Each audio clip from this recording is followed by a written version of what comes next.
안녕하십니까. 고양시 농업기술의 도시농업과 도시농업팀장 야이경입니다.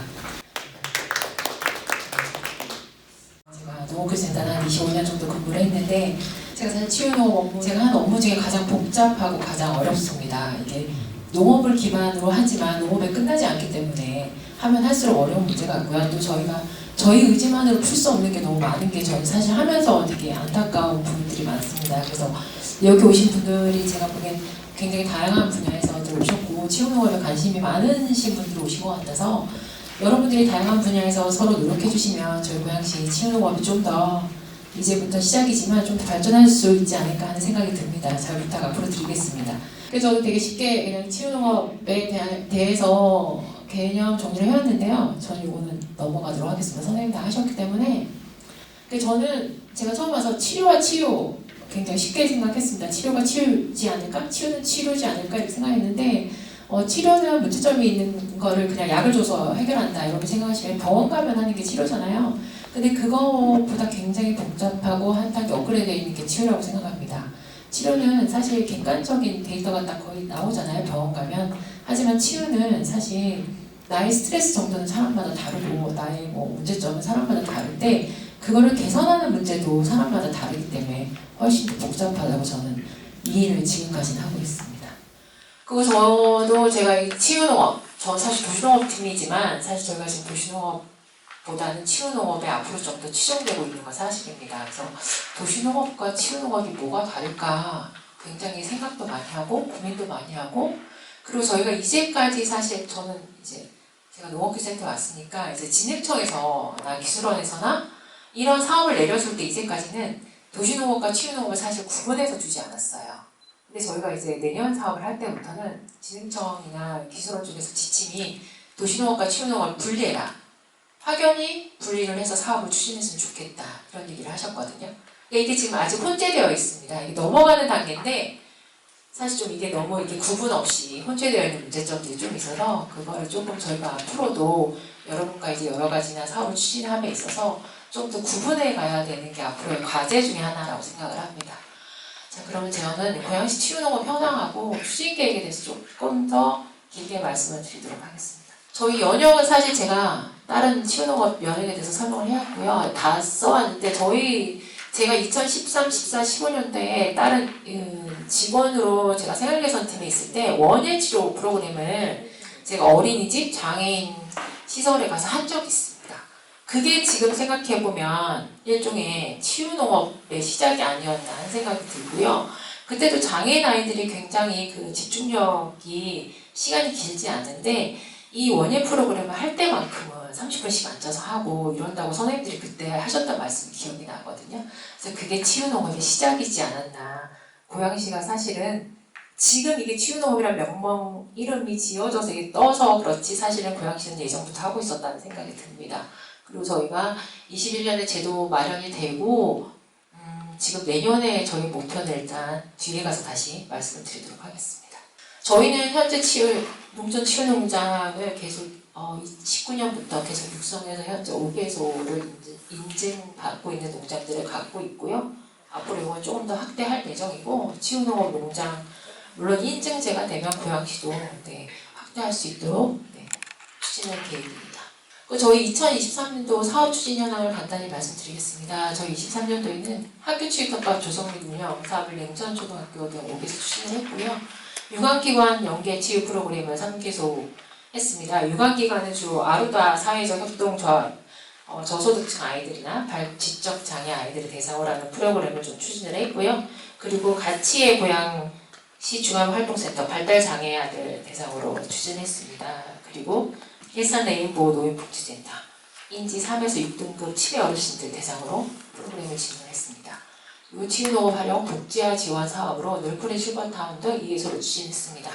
늘푸른 실버타운과 일산 효요양원은 주로 여기에 계신 어르신들을 대상으로 했는데요.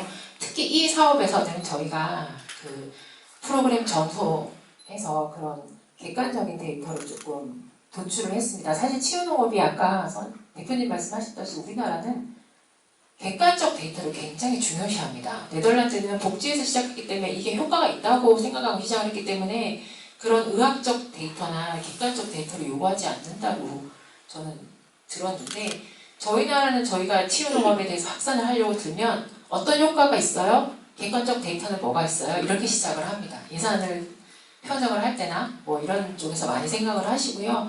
물론 그 객관적이고 뭐 의학적인 그런 설문 데이터도 물론 있지만 그런 것보다는 저희는 뭐 뇌파 검사도 해야 되고 뇌 인지 검사도 해야 되고 이런 걸 좀 더 그 자료를 갖고 있을 때 좀 더 신뢰를 하는 경향이 조금 있는 것 같아서 아직은 조금 안타깝게 저는 생각을 하고 있는 부분입니다. 그리고 저희는 암센터랑 연계해서 치유농업 프로그램을 운영을 했습니다. 저희가 우수 사례라고 드린 것도 이게 저희가 그 해븐이 병원하고 연계한 치유 프로그램 운영을 해서 2022년에 해서 2023년에 발표를 해서 인간 식물학회 중개학술대회에서 구두 발표하셔가지고 네, 최우수상을 받았습니다. 근데 이것도 사실 인간 식물 학회이기 때문에 식물이랑 사람과의 관계에 대해서 했으면 이게 효과 구명하는 이런 문제들이 많은데 저희가 이게 최우수상을 받은 거는 이 해븐이 병원가 정말 거기에 계신 의사 선생님과 객관적인 데이터를 도출했기 때문에 좀 더 이렇게 상을 받을 수 있는 아까 제가 앞에서 말씀드린 그런 맥락과 동일하다고 생각을 합니다.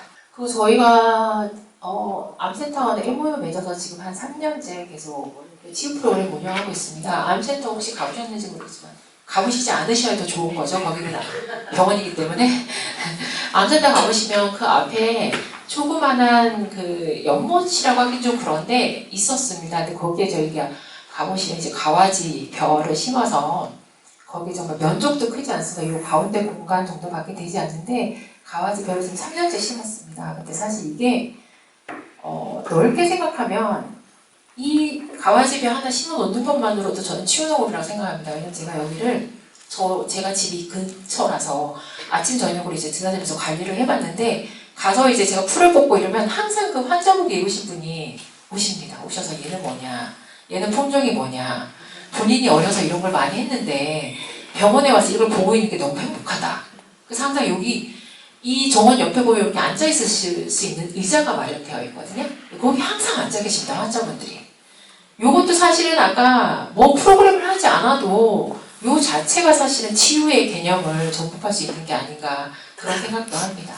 그리고 저희가 국립암센터와 한 거는 요거는 일종의 이제 저희 가와지 1호 홍보와 연계되기도 했고 이제 프로그램을 했습니다. 암 환자분들 사회복귀 프로그램과 연계해서 암 환자분들께 이제 원예 치유 프로그램을 동시에 해서 나의 뭐 만족도나 우울감이나 내가 사회로 돌아갈 수 있을까 하는 그런 부분에 대해서 효과를 주기 위해서 그런 프로그램을 진행을 했고요. 마지막에는 내가 배운 것들을 주로 작품을 만들어서 판매하는 것까지 저희가 해봤습니다. 굉장히 좋아하시더라고요. 그래서 이걸 하면서 나의 자존감이 굉장히 올라왔다. 내가 암 환자로서 겪었던 이런 문제점이나 이런 어려움들이 이 프로그램을 통해서 내가 사회로 돌아갈 수 있는 용기를 얻었다. 이런 얘기를 들었을 때 이게 치유농업의 효과인데 꼭 우리가 객관적 데이터를 있어야 이게 치유농업을 인정을 할 것인가에 대한 문제에 대한 고민이 굉장히 많습니다.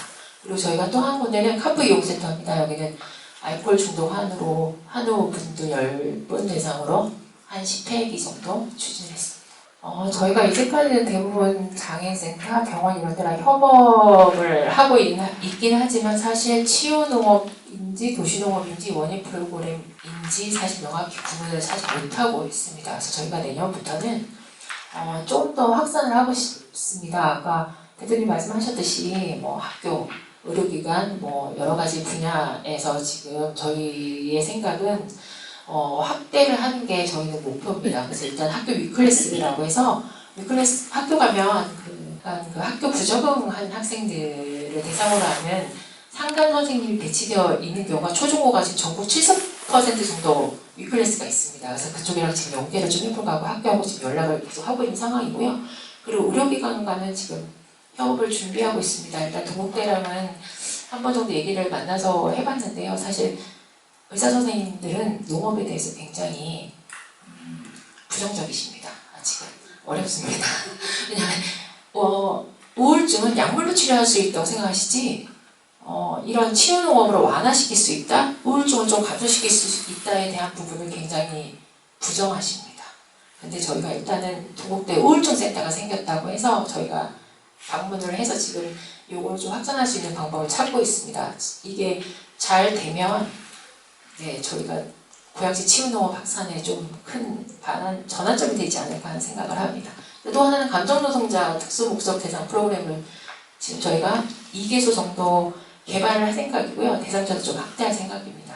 그리고 바우처 사업 아까 말씀하셨는데 네, 그것도 지금 저희가 경기도 8개 정도 하고 있다고 하시더라고요. 근데 고양시가 없어서 내년에는 조금 시작을 해볼까 합니다. 그리고 치유농업 강사를 좀 더 전문화하고 육성하는 데 목표를 두고 있습니다. 그리고 향후 몇 년 이내에는 치유농업 지원센터를 고양시에 두는 걸 목표로 하고 있습니다.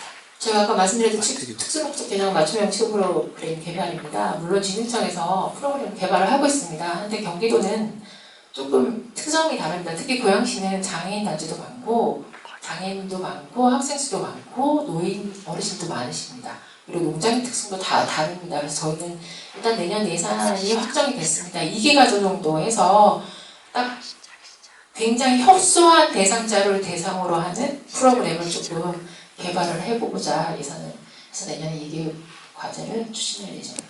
그리고 특화치유농장 육성입니다. 아까 교수님께서 저랑 같은 의견을 주셔서 제가 굉장히 반가웠습니다. 제가 와서 아까도 계속 말씀드렸지만 저희가 농촌 체험농장, 교육농장, 치유농장 굉장히 이름이 많습니다. 근데 저는 아직 사실 명확히 구분을 못하겠습니다. 그래서 저희가 그거를 구분 짓는 작업을 좀 앞으로 농장분들과 해야 할 것 같습니다. 아까 대표님 말씀하셨듯이 내 농장이 무엇을 잘하는지, 어떤 대상자에게 특화될 수 있는지, 어떤 프로그램을 할 수 있는지, 내가 치유를 할 수 있는지, 아이들 대상으로 하는 교육농장만 특화를 할 수 있는지, 그런 부분을 좀 향후 계속 좀 더 잘하는 부분을 발달시켜 드리는 쪽으로 저희가 조금 교육이나 뭐 여러 가지 사업이나 이런 거 좀 추진할 예정입니다. 그래서 이거는 사실 저희만 할 수 있는 건 아니고요. 여러분들이 농업인분들이 많은 협조를 해주셔야 되고 또 내가 갖고 있는 게 어떤 재능이 있는지를 본인 스스로도 찾으셔야 하기 때문에 많은 협업이 필요하다고 생각합니다. 앞으로 여기 계신 분들이 많이 도와주시면 가능할 것 같습니다. 이거는 이제 저희가 2024년에 이제 고양시 농협에서 지정기탁금으로 식물병원을 설치하라고 하는 지정기탁금을 받았습니다. 그래서 저희가 서울시에 있습니다. 식물병원이. 근데 저희는 이제 식물병원에 그치지 않고 식물병원 옆에 이제 그 치유교육장을 조그맣게 만들 예정입니다. 농장처럼 저희가 운영하는 건 아니고요. 저희는 강사분들 역량 강화라든지 그다음에 거기에 치유 저희가 아무래도 우리나라는 아직 의학적인 그런 데이터를 원한다고 하셨잖아요. 그래서 저희가 뇌파 측정기 같은 거를 한 대 정도 둬서 여러분들이 다 이용하실 수 있는 그런 시스템을 구축할 예정입니다. 그래서 저희가 식물병원과 함께 치유농업도 같이 할 수 있는 그런 방안을 모색할 예정입니다. 이상으로 저희 고양시 농업기술센터에서 고양시에서 내년에는 치유농업을 어떻게 할지 발표를 드렸습니다. 감사합니다.